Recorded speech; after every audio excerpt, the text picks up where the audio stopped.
There's something about steam, the way it clouds your vision, softens the edges of reality.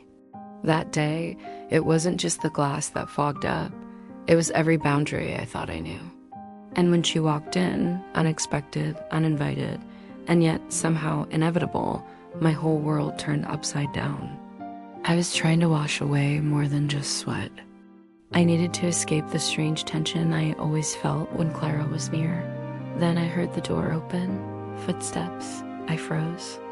It was just another Sunday. Dad had left early that morning for a weekend trip. Her voice was soft. I couldn't tell if she was scared or just pretending to be. I could see her shadow through the frosted glass, standing still, watching, like she was waiting for something or maybe daring me to break the silence. Minutes passed. I stepped out, towel wrapped around my waist, heart racing for reasons I couldn't admit.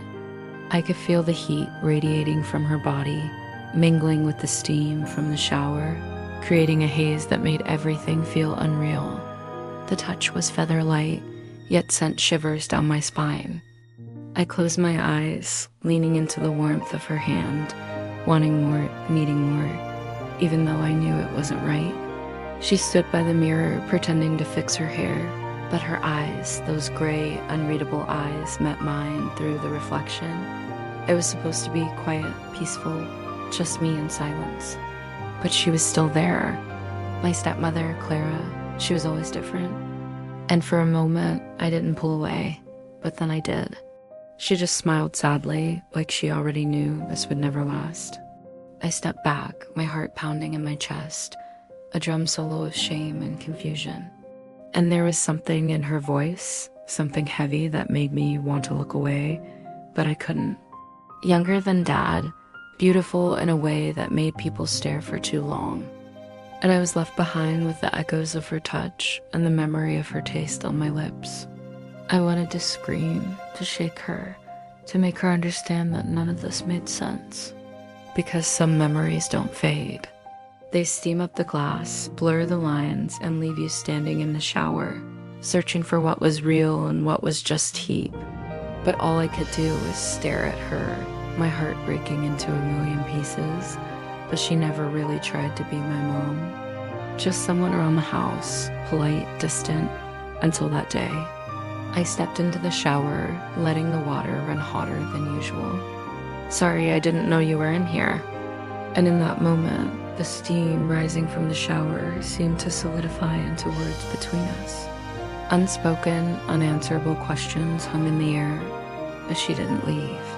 It's okay, I'm almost done.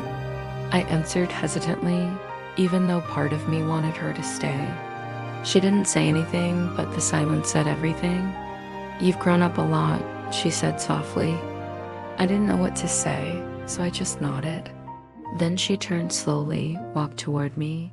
The air felt electric, charged with a sudden energy that made the hairs on my arms stand on end. You're not a boy anymore, she whispered, her eyes searching mine. She took a step closer and my breath hitched. The towel was the only barrier between us, and it suddenly felt paper thin. My skin burned under her gaze. Then her hand reached up, brushing a drop of water from my jawline, and then she kissed me. It was gentle, slow, like she was testing the edge of something forbidden. What are we doing? I whispered, my voice hoarse. She didn't answer. You're not mine, and I was never yours, she said quietly, her eyes searching mine. Those words hit me like a wave, knocking the breath out of my lungs. She turned and walked away without another word, leaving me standing there in the steam, enveloped by the scent of her perfume and the weight of a moment that would never be spoken of again. We never talked about it. The kiss, the words, the feelings that threatened to consume us. She left a month later, citing some made-up excuse about needing space. I still wonder sometimes if that kiss was a mistake, a slip of passion, or a moment of pure honesty.